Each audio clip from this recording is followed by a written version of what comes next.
is happening, fellow fantasy GMs? I am JJ Wang. He is the bearded one, DJ Dub. And with our powers combined, we are the Fantasy Couriers. So here we are. We are recording this right before the start of July. Many of you are probably listening to this in July. July means we are almost at football season. JJ Wang, we're getting the tinglies. Are you ready? I think I'm ready for it. I'm not ready for this show per se.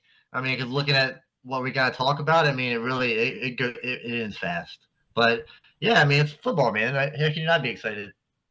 Yeah, as we were talking before we got on, so I just got back from the beach, so I'm nice and pink under my Dolphins shirt, really pink. My daughter put suntan, sprayed me on suntan lotion the last day, and she missed a bunch of spots.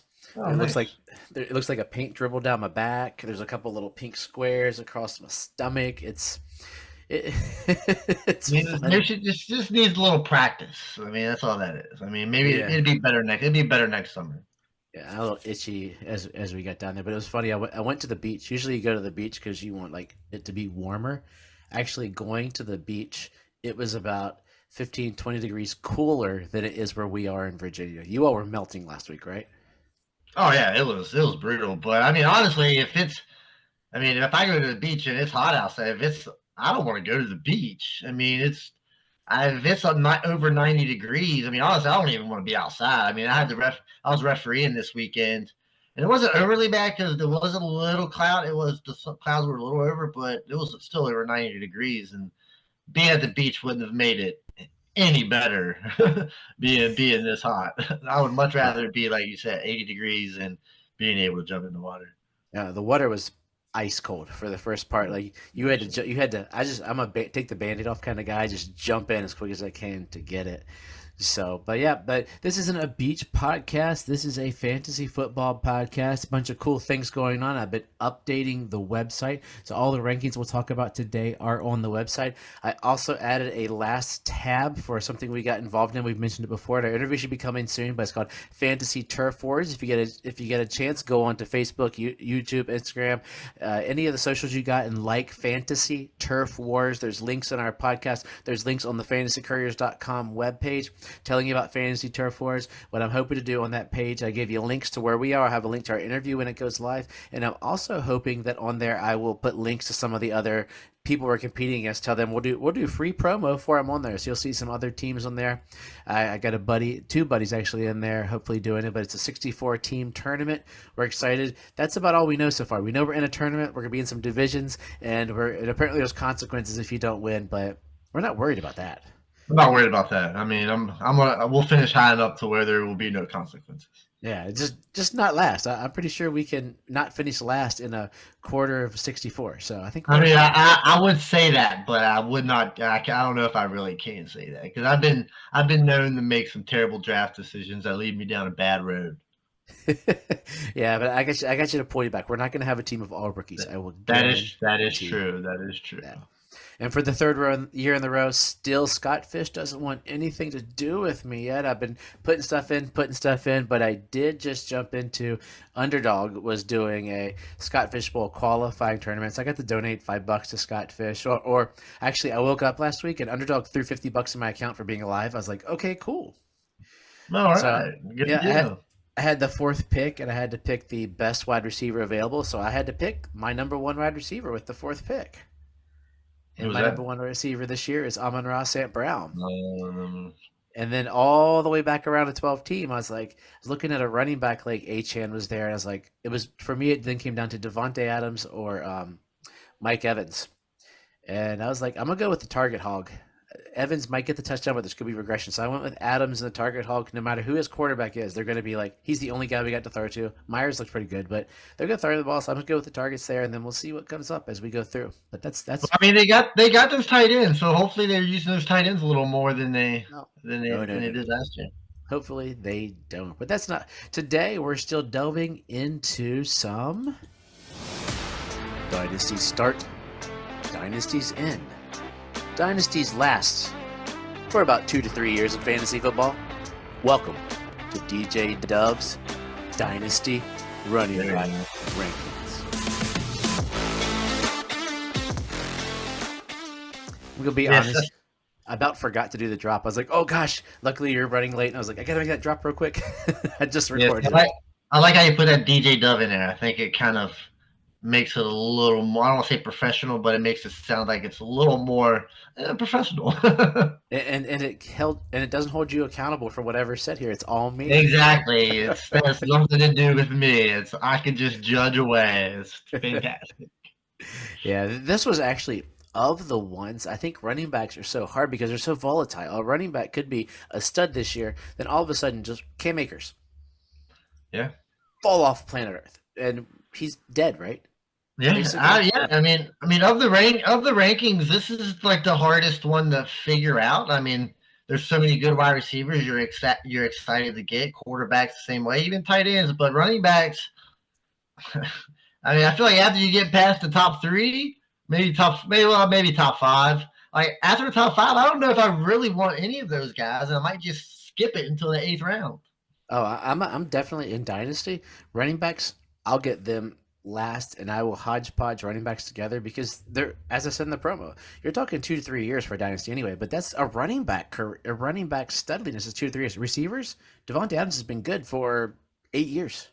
Yeah, I mean, you always say 2 to 3 year window, but There's I'm at the point exceptions. I'm at the point where at the running back it's just like a 1 year guy. I mean, like whoever I think is going to explode. I mean, that's kind of who I want, and then I can move on from him. Maybe hopefully find some of those guys in the later rounds that can kind of get you through. Yeah, like, I'll be honest. These are probably the most fluid of my rankings. Like I wouldn't be surprised if a week or so from now, next week, I'll be sitting up in Maryland all week with some free time that I'll probably go in and look through them and be like, I need to mess with these a little bit because they make me a little nervous. It's tough, but so while we're sitting here talking about, let's go ahead and go through. DJ does running back rankings. We'll start at the top, of course. You got 1 and 2. I mean, pretty consensus here with the 1 and 2. You got Bijan and Brees Hall. I mean, I feel like they can be alternated either way out. I mean, I really, really like Brees Hall. He was fantastic and catch the ball. Hopefully, I mean, Bijan last year had a good season considering how bad the Falcons were. So there's not much there. And then you've got the next 3. I think this is where maybe you can get a little bit of variance. You've got Jahmyr Gibbs 3, Christian McCaffrey, and then Jonathan Taylor. My personal opinion before you go, I'll probably put McCaffrey 3rd, and then honestly probably put Jonathan Taylor at 4 just because of the volume. I think is a little safer for Taylor. Jahmyr Gibbs still does have David Montgomery. So like I said, I'm kind of after that 1 year window here, and I think for this year, I think Jonathan Taylor will get a whole lot of carries. So yeah, Taylor, I still have a little bit of fear from because he seems to get hurt, like miss this, miss there, and you're looking at a running quarterback, and running quarterbacks can't, and we don't know yet really because they've never had that time together because he was on the pup list last year, or not the pup. Was he pupped? He was pupped. Yeah, he was pupped. And then Richardson came in, and then Richardson got hurt, and they weren't together to find out what this machine is going to look like. Is Richardson going to steal all of his touchdowns? If not, if he does, Taylor is doomed because Taylor's not necessarily a pass catcher. If he decides to be smart and not get clobbered on the goal line, then Taylor will be safe. That's like for me, almost 5. I'm scared of. Like I would almost throw him down more. McCaffrey, Yeah, I could put. Jonathan Taylor might not be a pass catcher, but he is a yardage machine. I mean, he can get a lot of yards, and I think with a lot of those yards, I mean, you're going to get touchdowns outside of 5 yards, 10 yards. So I think still double digit touchdowns with Anthony Richardson, I think is still very viable with the amount of carries that he's going to get and the big play potential that he has. Yeah, and yeah, he's the one of this. Like I know it's gonna get murky here soon, but of those top five, it's gonna get murky. It's about to get murky right now. Right now, I know. Jahmyr Gibbs, I just think the passing's gonna go up, and I think his passing will move him either from 3. He could go down to 10 if he doesn't get the pass. Like it really will vary. I think pass catching and running backs and your settings too. If you're in a half point PPR, it's not going to go crazy. But if you get to the whole point PPR, these go up. In one of our leagues, I was looking at. I forgot the settings were running backs got what was it a little bit less. They got 0.25 bonus. They got a little bit more for receiving, which is kind of fun in our Dynasty Diamonds leagues. But yeah, and McCaffrey. I mean, I could argue McCaffrey. Why can't McCaffrey be one? Be number one. 3 years. We're talking 2 to 3 year window. McCaffrey, Yeah. I still think he's got the juice. 3 years. I'll give him 3 years. I would still take McCaffrey over everybody this year. Probably. I mean, depending on how he plays. I mean, if he's the typical Christian McCaffrey, I would take Christian McCaffrey over all these guys next year. I mean, he's not 30 yet.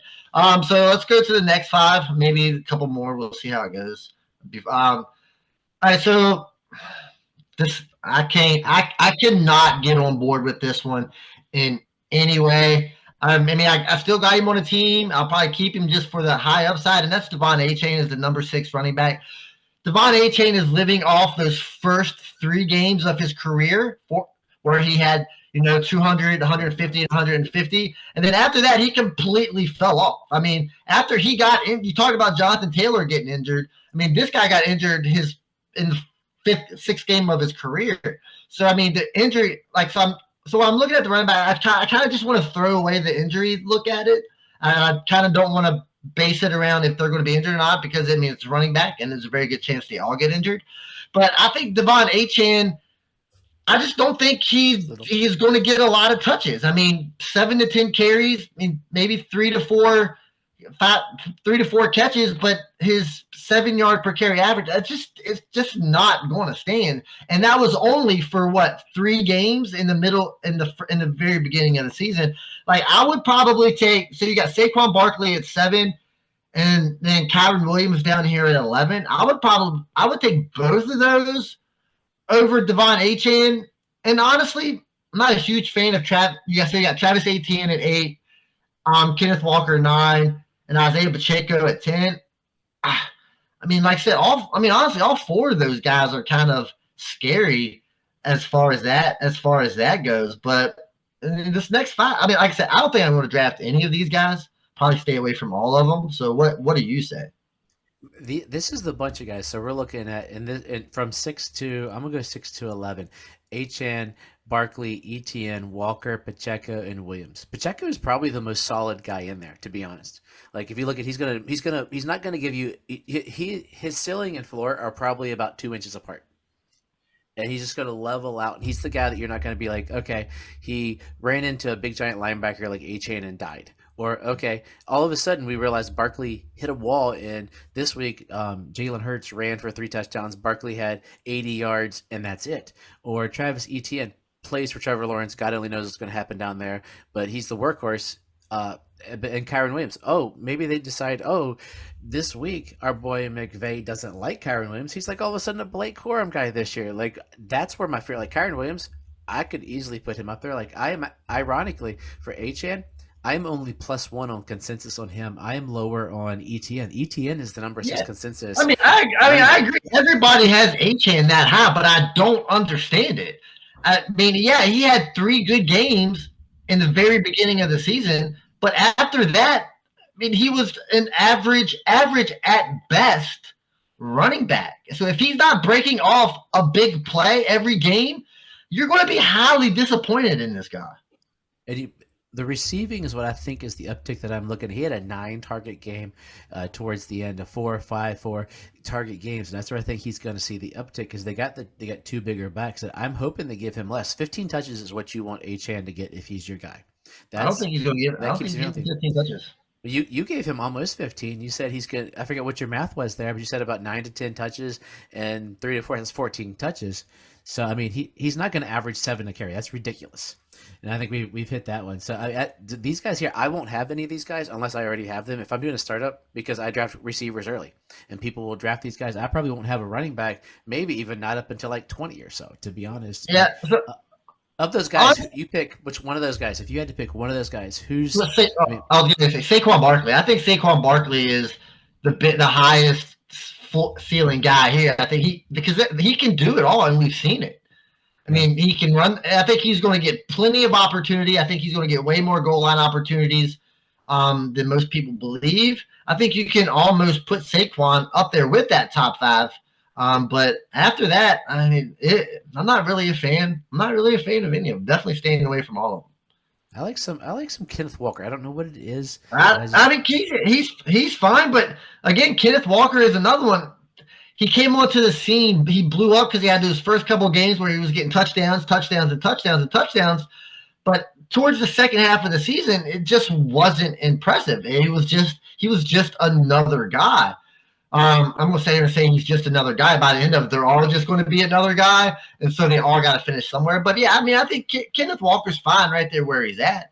But looking at like my 1 year window here, I'm kind of interested in the next couple of guys. So let's go to the next couple of guys.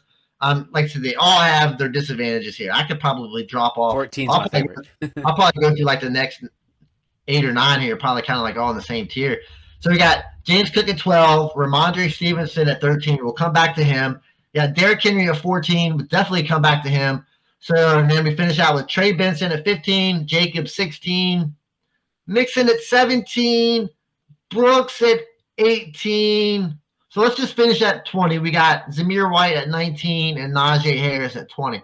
So jumping back up to the top, I like James Cook a lot, but I'm not really the lack of touchdowns is really, really going to kill him. I mean, he had a lot of yards. I mean, I think he had like 1,400 total yards. So, I mean, that's good, but the touchdowns are sketchy. And I think I'm really interested in Ramondre Stevenson here. He just signed the big contract.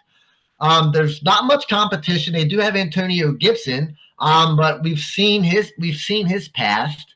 And they're going to have I'm not going to say a bad quarterback situation, but they got an older quarterback, and then Drake May is a rookie. And I think they're going to try to run the ball a lot. I think Ramondre might have a chance of jumping all these guys and maybe being like that 6th or 7th running back. Because I think with the amount of touchdowns that he's going to get, I'm not saying the offense is going to be great, but he's still going to get a lot of touchdowns. I'm all, you know me. I am a Ramondre man. Love me some Ramondre Stevenson.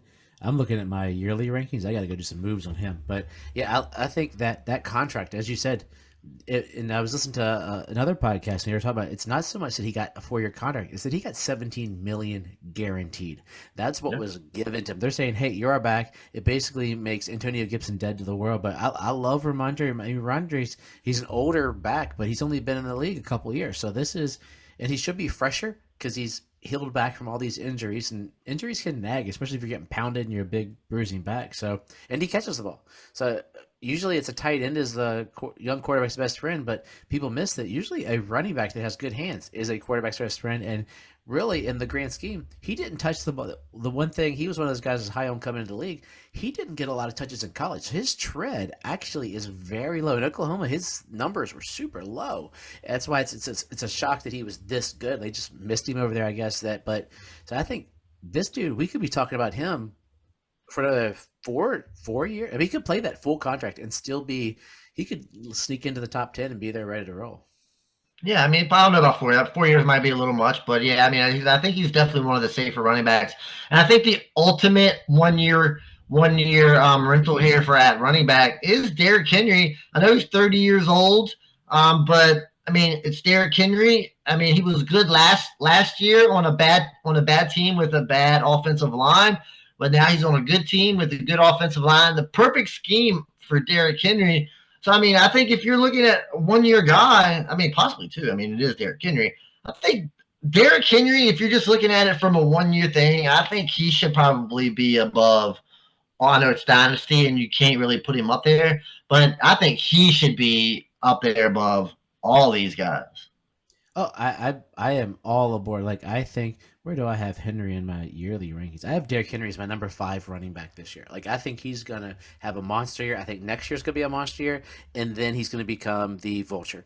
So yeah. I see 2 pounding years out of him. That's why he was a hard one to put. Do I put him up there with, like, James Cook, who should see hopefully an uptick in receptions where he is? I mean, he amassed the yards. He didn't get touchdowns anyway, so even if Ray Davis comes in, it's not going to hurt him. Derrick Henry, do 2 years, make him, like, I am actually +6 on consensus with Ramondre and Derrick Henry, which is crazy. Like, I get that for Derrick Henry, like, giving him low because he's old, but Ramondre, I can't believe guys have him that low to go with. But yeah, I think Henry, he could, I think we've mentioned this, he could be an argument for the number one if it wasn't for Christian McCaffrey. If Christian McCaffrey gets hurt, Derrick Henry could be RB1 this year. I mean, he could be, but the hard thing for Derrick Henry finishing as RB1 is that he just never really catches the ball. And I think that always he always gets his yards, yes. But I mean, there's always running backs that just have enough catches that are able to vault over him. But yeah, I think he can definitely be like one of those top 5 guys. I mean, if you're looking at Saquon Barkley up there, I mean, I'd probably rather have Derrick Henry than I probably would have Saquon Barkley. Oh yeah, so you're gonna win. All right, so next couple, I know. So we like Trey Benson. I'm not sure how much work Trey Benson's going to get, but we do like him. He's a young running back. You also have Jonathan Brooks here at 18. Not really sure what you're going to get out of him, but he is a young running back. So I mean, this is kind of where they've got to be until next year they'll probably be a little higher depending on how they do the season. Then you got two older running backs sandwiched in between them. You got Josh Jacobs and Joe Mixon. I'm not really a fan of either one of them. I know Josh Jacobs, he's always been productive, but he does have the younger running back who we'll hopefully get to here a little later. You're really low on the other running, Marshawn Lloyd. You're really, really low on him. So we might get to him. Not really sure. But I think I'm starting to worry Joe Mixon a little bit here. Probably I might even take both Zamir White and Najee Harris here over Joe Mixon. See, Joe Mixon's of the two, I would argue more for Joe Mixon than I would for Josh Jacobs. I just think the system he's walking into, Devin Singletary looks stellar in Houston. Take Joe Mixon in there, who's just a lunch pail kind of running back who can catch the ball. I mean, I don't know if they don't need to throw to him because their receiving core and tight end are so good, but I think he's putting him right here. They signed him, they give him the 2-year extension. He's in that Derrick Henry kind of boat. Like, do I think in 3 years Joe Mixon is going to be in the top 24? I sure don't. But I think that for the next 2 years, that's why he gets to fall in there. Josh Jacobs actually worries me more. Like, yeah, I noticed Marshawn Lloyd's will be one we're going to move before we as we end the day here, because I haven't honestly looked at my dynasty rankings and I haven't updated these in a little bit here. So I will let you actually move him where we want to move him. That'll be one of our closing acts, because I agree with you, and he should be a lot higher. But yeah, so yeah, Josh Jacobs is one I'm actually what am I, -1 for everybody, and I'm higher on Mixon's. I guess they're flip flopped in real rankings, but yeah, I like the Mixon location. I mean, they're right there where they should be, I guess. I mean, considering the running back landscape, I mean, they're going to get I think Josh Jacobs is going to get a majority of the carries there, unless Lloyd really, but not. And Najee Harris, I mean, we all know what Najee Harris, you're a little higher on him. There's not too many people that are higher on Najee Harris, but I still think the offense is going to be a little better, and he doesn't get injured. I mean, he's very safe, and I think he'll get a majority of touches. That's why I was like 20 just sets him right there. Yeah. All he does is get touches. Like he's going to average, like he averaged 4.1 per carry last year, and he had 255 touches. So give him is Russell Wilson better than Kenny Pickett? I hope so. Give him even Justin Fields. That'll take some of the pressure, but he's going to get the touches. Everybody thought Warren was going to steal him, so he just keeps getting the touches. It's just that seemed to be like right the spot. And I'm 5 higher than everybody else, but he's 26, so he's a little bit older, but he just touches the ball so stinking much. Yeah, I do like Zamir White. We are higher on Zamir White. Let's just put it that way. I'm really high on Zamir White. I mean, I don't understand. It's crazy, right? So if you look, Zamir White finished the season with spectacular. It was a great end of the season. But here we've got Devon Achane, who had 3 really good games in the beginning of the season and then completely fell off. That didn't really have any good games at the end. We've got Devon Achane at number 6, and then Zamir White down here at number 20, when Zamir White is the more prototypical running back that you kind of want on your fantasy team. He's going to get the touches. He's going to get all the goal line stuff. He's not relying on those 80-yard touchdown runs. Yeah, so, I mean, it's amazing how 4 games in the beginning of the season can completely overlook the 4 solid games at the end of the season. I know Miami's probably a better team, blah, blah, blah. But, I mean, if you're looking at prototypical running backs, Zamir White is your more prototypical running back, and Devon Achane is more of your scat back, tricky kind of guy, and he's ranked at number 6, which I find completely insane. Zamir White only averaged 4.3 per carry. I mean, come on, JJ Wang. But yeah, no, I'm a Zamir White guy. What am I with him? +7? I'm +7 on consensus. Consensus has him at 26, and I'm still trying to figure out what everybody else is thinking of Zamir White. Why he and being... there's no competition in the backfield. I mean, he's going to get pretty much the whole workload. But like I said, I just don't understand. I'm sure. I guess if Zamir White would have had would have had a 200-yard game, he might be at the top. But I mean, hey, what do I know? I mean, you might be giving away your top guy, so be careful there. Oh, I love me some Zamir White. I mean, I'm not gonna lie, I do like me some Zamir White. All right, so the next couple guys, I'm gonna go all the way down until I come to probably my favorite guy out of everybody. All right, so we got Rachaad White at 21. Okay, I'm not mad at there. Brian Robinson.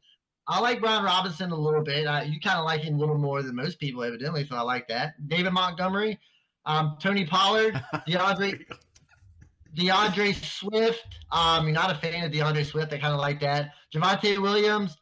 Alvin Kamara at 27.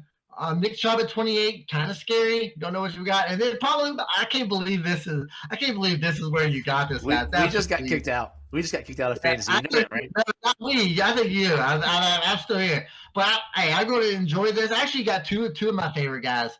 So I can't believe I'm going to say this. At 29, you got Tyrone Tracy Jr., which honestly I don't think is completely crazy. I think by the end of the season he might be here. And then Tyjae Spears. So we'll say those guys for a little bit. So I want to talk about Brian Robinson. Do you see Brian Robinson like continuing what he did last year, even though he has Austin Eckler there in the backfield with him?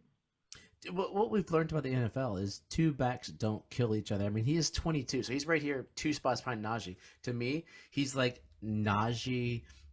Yes, I mean, you got Najee Harris, Rachaad White. I'm probably too low, and I'll be honest. Most people with the receptions, I just don't see it repeating. I don't know. I just something just feels. It's a gut feeling, which you should never have in fantasy sports. I think you got Rachaad White where he needs to be because, like I said, he could go either way. But I'm still taking Rachaad White over everybody that's behind him, just because he is the only show in town. And I think Rachaad White, Najee Harris, Rachaad White is kind of where the only show in town like ends. Everybody else is kind of like, well, there might be another guy that could take over. I mean, Brian Robinson is close to there, but I really can't put him there yet. I mean, Eckler sucked last year. Let's just. He did. He's stellar. You're an Eckler fan, but I love Eckler. Eckler's going to be the pass catching back. Like he's going to be basically James White, right? That's going to be his job in Washington. He's not going to get a lot of carries. Robinson's going to lose some of the catches, but he's a pounding back. And right here at 22, that's where I sort of put those pounding backs. I mean, if they give him the carries, hopefully the new coaches at like last year, they just didn't give him the carries.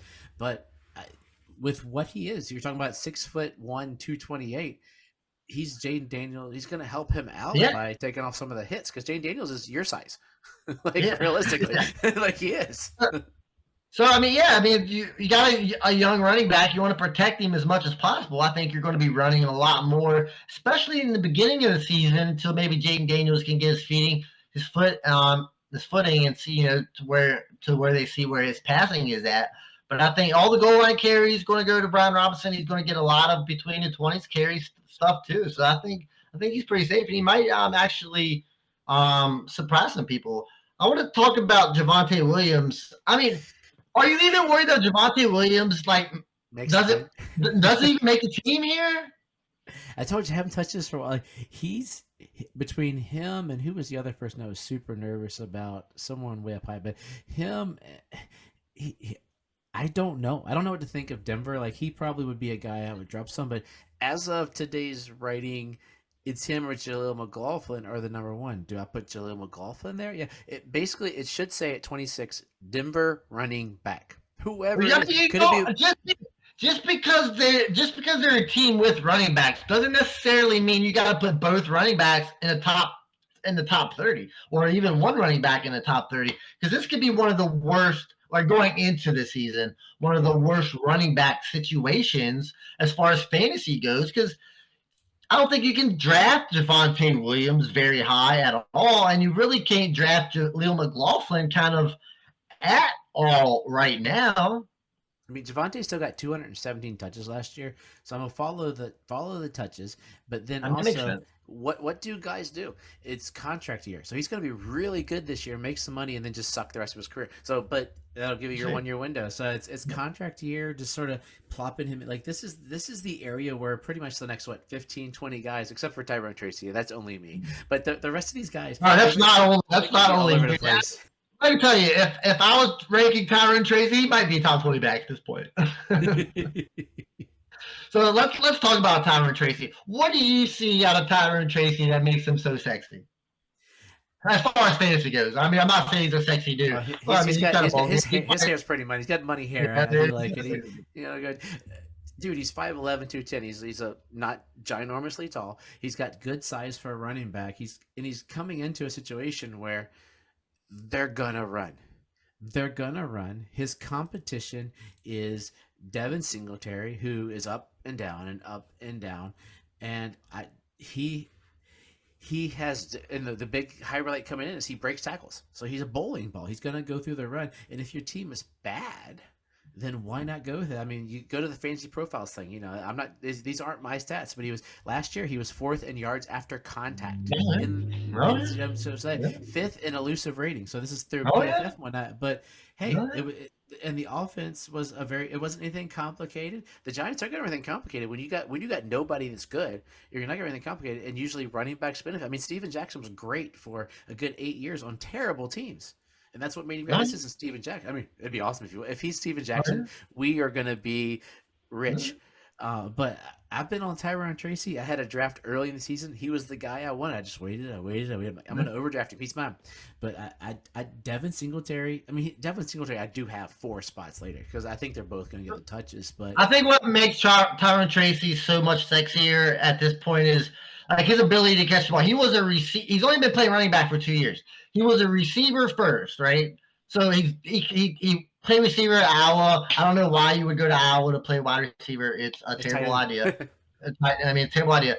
So then he transferred, became a running back. So he is a wide receiver that is learning to play running back. So he's going to step into that New York City. He's already running. I know it's OTAs. He's already running with the one as like the receiving back. So I mean, if he's catching balls and he's still able, to take some work away from Devin Singletary, I mean, this could be like the next James Robinson here. I hope not. It's only 1 year. Who cares? I mean, we're running backs. I mean, that's really all you're looking. If you can get one fantastic year out of Tyrone Tracy, you won. Yeah, but yeah, no, I'm looking the rankings. This is Dynasty, so people are looking at Devin Singletary. They got Devin Singletary. I got him at 38, and they got Tyrone Tracy at 69. Tyrone Tracy could be the starting running back for the New York Giants next year. Tyrone Tracy could be the starting running back this year. I mean, he could go. He could go by the beginning of the season. I feel like he could go into this. I mean, if he has a good camp, a decent preseason, and he shows that he's better than Devin Singletary, I don't know how you can keep a better running back off the field. I mean, if he's better, he's better, and I think he's better than Devin Singletary. Yeah, I'm all in. I think what you just told me is to make our picture for today. It's going to be a giant picture of Tyrone Tracy. DJ does. I think I'm going to give me what are those things called those big stickers that you put on your wall? The fat heads. I'm going to give me a big old fat head of Tyrone Tracy and stick him right there. That would be awesome. I mean, last week we did Will Levis for you. This week it'll be Tyrone Tracy.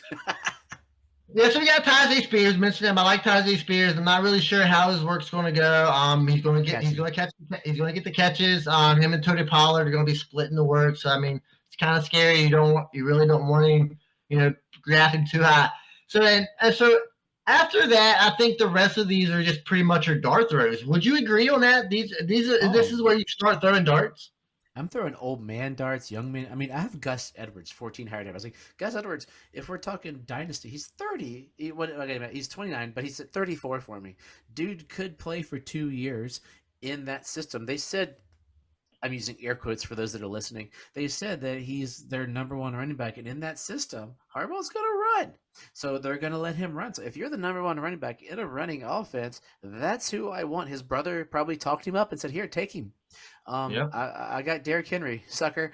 But that's there. And then right behind him is Mostert, and Mostert's got to fight off Jalen Wright, but he got a 2-year deal to be the Thunder. I mean, Jalen Wright could be nothing. We don't know. We like him because he's a rookie, but he's the Thunder to Lightning. And if you want to if you want to throw the old man dart right here, I could almost put James Conner right in there with them two guys.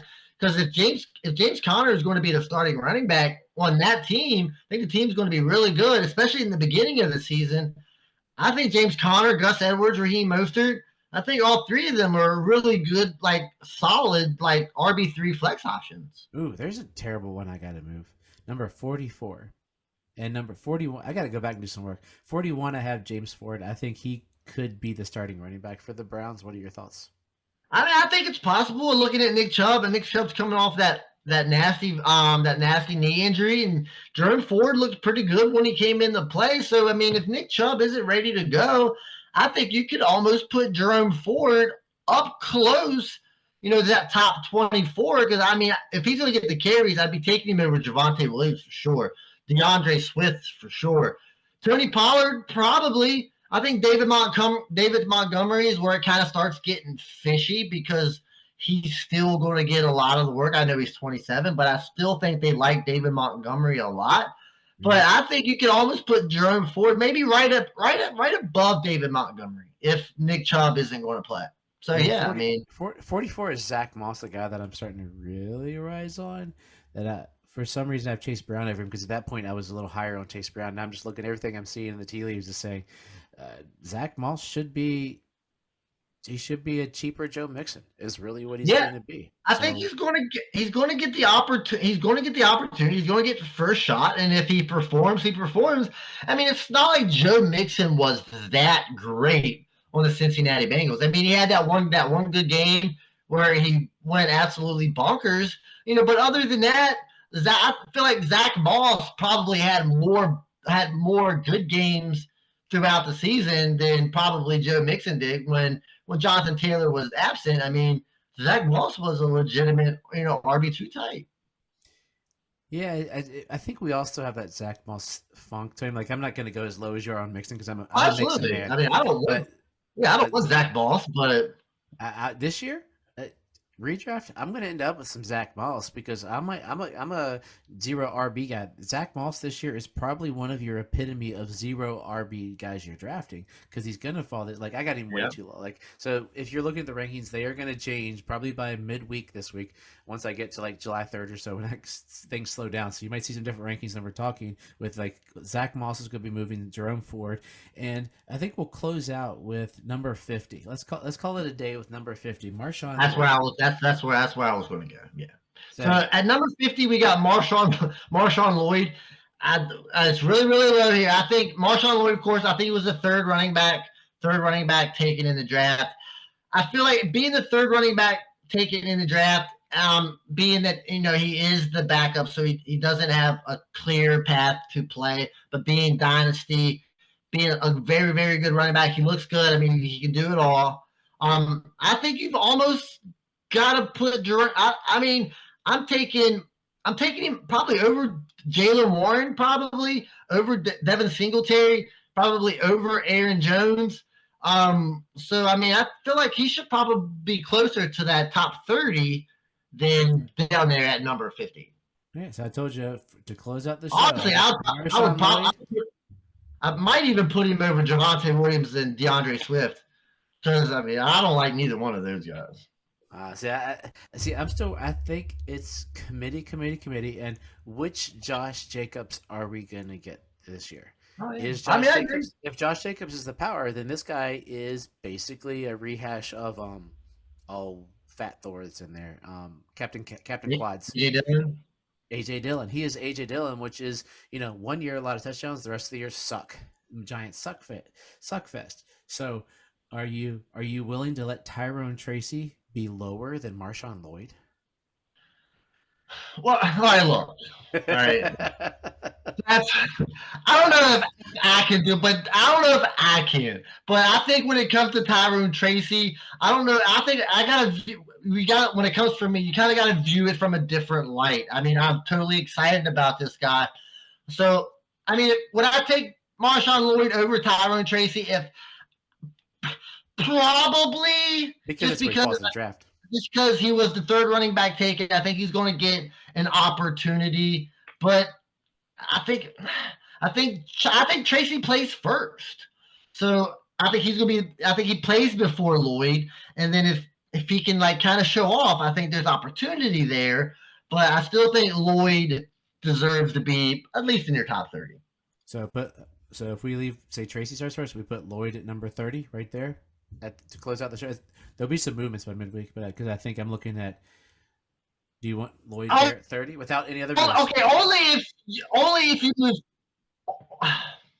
I really like Tajay. I think Tajay Spears. I think he deserves to be in the top 32. But I think we can move Tajay Spears down one if we need to put Marshawn Lloyd at 30. Okay, as I'm recording, I pushed publish. It'll be altered throughout the week, but as of the recording on Sunday evening, June the 30th, that's where it is. So you'll see some. If you're looking at this while we're talking, you'll see some variances, but that's what it is. So those were some of my dynasty rankings. As you can see, I got to go back through them a little bit, but that's dynasty. We see things going through. We look at it. I made these. Oh golly, maybe a month ago or so. So I got to go through some things. This stuff starting to hash out a smidge, seem where the shirts and T-shirts got guys who got touches. I mean, they're talking up Marshawn Lloyd. Is it coach speak? Could we be totally wrong on Marshawn Lloyd? I mean, one guy. Whoa, not we. I mean, I like Marshawn Lloyd. I could be right. If he's AJ Dillon, I'm 100% right with him being. I think he's better than AJ Dillon. I do too. But or Alvin Kamara, 27. Kendre Miller's going to get touches. So there's been a lot of Kendre Miller. I'm not gonna lie. I've heard a lot. I've heard quite a more Kendre Miller talk than I thought I would have heard. I mean, he's at 37, so they're not spread around a whole bunch. But yeah, so if you want to check those out, they are on my specific ones. You can find on the fantasycouriers.com. They're in the consensus on Fantasy Pros. If you go to fantasycouriers.com, click on the link. It sends you to the consensus rankings. I got all my links in there for you. Check it out. Check out Fantasy Turf Wars in there. And JJ Wang, as we set off and get ready for the 4th of July, you got big plans? You're going to go to bed at 8 o'clock and then watch fireworks in the morning? I don't think I've watched fireworks in three or 4 years. I don't know. You're an old man. I'm usually asleep before the sun goes down. The fireworks don't really start popping off till like 9:30 because that's when it kind of gets dark. So yeah, I'm not. There's no. Plus, my daughter's out of town, so I mean, I'm not really going to do much if I don't have her. So yeah, I'll be asleep before the fireworks even start. Well, it is. It'll be a Thursday. So it's Thursday. Yeah. Yeah, that's even worse. Got to go to work next day. I mean, I'll definitely be in bed early. Yeah. So words of wisdom. I don't know if I want to go words of wisdom. If you don't mind, I'd like to take a quick 5 minutes here to discuss wrestling with you. I don't get to talk a lot of wrestling because nobody really watches. You're kind of the only one that I have. But I think wrestling right now, well, especially WWE, is kind of like, I don't want to say at the top. Well, it's at the top of its game. I don't know how it really compares to the Attitude Era. But I think wrestling right now is really creeping into that level. And plus, I'm really disappointed with the amount of edits that they make when it comes to like the crowd and the video. So what I want to ask you, are you excited about WWE's move to Netflix? I don't know. It's going to be interesting. It depends what. I've never watched anything live on Netflix. So does the Netflix give you the ability to pause, move forward? You got to wait for it to go through. Like I know trying to watch some live pay-per-views on Peacock, it's kind of wonky at times because it'll catch up, it'll hit you, split you. You got to wait to the end. I don't watch it live a lot of times. I'll watch it in spaces. Go to watching like 3 things on my 2 TVs in the basement. So it'll be interesting to see if they decide to keep it family-ish and cater to the kids and teens, or if they make it adult-ish and go full-fledged, like what's the one where you get glass in your face, the G whatever. If they go where you can like swear and just go off kilter a little bit, or where they go. Netflix. Honestly, I think wrestling right now is they've kind of got like that perfect medium. The only thing that they're missing is they've got to stop editing out crowd chants. It's so annoying because you miss like 6 seconds. It's just silent. They black the screen. And I think if you want kids today watch YouTube and TikTok, hear way worse stuff than they're going to see on the wrestling. You give your kid free range on TikTok, YouTube to watch whatever they want. So I think maybe a swear word here or a swear word there when you're wrestling. I think it's a fantastic move. I'm just the editing thing drives me insane. I want to hear a crowd say "Holy." Yeah, I want to be able to hear that. I'm not a swearer as much, so it's this is easier. But I'm not a can the crowd do anything different? Like it's always the internal argument. If you want it to be a fan, it depends upon who they want to cater to. Whether they because I don't think they're going to edit it out on Netflix. I think it's going to be straight. They've already said they're not editing it out, but the holy crap chant. But that has history in wrestling. Yeah, it's gotten worse though. It's gotten you effed up or all that kind of stuff. I mean, honestly, I think you should be able to say that too. I mean, I'm sure a kid has heard the F word way more times than the 1 or 2 times they're going to hear it on when they go to school. Dude, some of these kids at school, I don't think they know anything other than swear word. I heard a kid on the soccer field this weekend dropping F-bombs. I was like, what are we doing? So, I mean, yeah. I'm all for them to move to Netflix as long as they don't edit out my wrestling. I can't stand it. So as always, trust yourself and trust the process.